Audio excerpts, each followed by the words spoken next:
Hi, this is Mark Roemke with Ninja Training TV.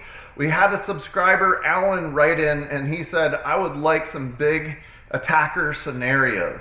And so with the big attacker scenarios, this is really good time to talk about women's self-defense as well, because they're always going to have a bigger attacker on them. And this is a really cool mindset. If you're a guy thinking about how to finish people quicker, then you go, okay, I need to do vitals. And in the old days, when people had armor on, there were weak points in the armor, and it's usually where your arm had to articulate, or your leg had to articulate, or your head had to move around.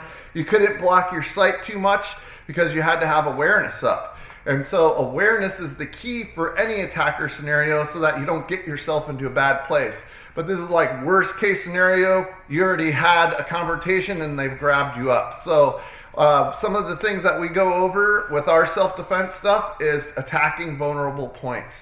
So if somebody comes close enough and they're going to grab you up, one of the things you have to do is you got to use their vitals. So I have his throat available right here, and I drive my fingers right into the throat. This is the time when it's in class, we go slow at first to push in so that you're not damaging the person's throat, but you can go in pretty hard and then you can scrape down and in to get this to really do a pretty bad scenario. The other one, he's grabbed me in, I'm close enough, I can go for his eyes, poke his eyes and take him down with an eye shot right here. No matter how much you work out at the gym, you don't have muscles big enough on your eyes to stop gouging to happen. I've had students come in for less than 2 weeks in a self-defense situation, and then one of them had an actual situation on the street, and the guy grabbed him up, slammed him up against the car and had him there, and guess what he did? Remembered what the training was, went right for the eyes, poked the guy in the eyes, kicked him in the nuts, and then that was it. He was out and running, got in his car and took off, and he made it. So it was really interesting, just 2 weeks of training, and all of a sudden the person went back to the only training they ever had and went right for the eye. So this stuff works even if you're just putting in your mind one time and that's all you remember. It comes back to you because your brain has the ability to just grab stuff it needs and pull it back out. The other one is the vulnerability for bigger people is the knees. They're putting a lot of weight on their body all the time.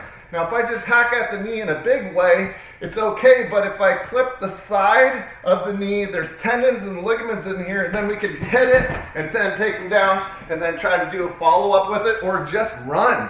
If the person's really big and they're gonna try and overpower you and you get a lucky shot and you get them on the ground, get out of there. Run, find something to pick up, stick, a rock if you have to, or just keep running, get out of there. Okay, one more scenario. This one's a big one. If somebody grabs you up from behind, you can make space a little bit by pushing out your stomach, grabbing onto whatever it is that's there, and then dropping to a knee, getting lower to them and twisting to the side.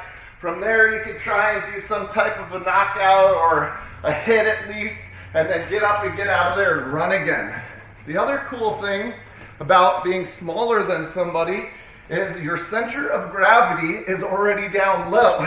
So picking them up and throwing them with different scenarios is easier because you're already below their center of gravity. So you have an advantage there with that, and you have to use that advantage.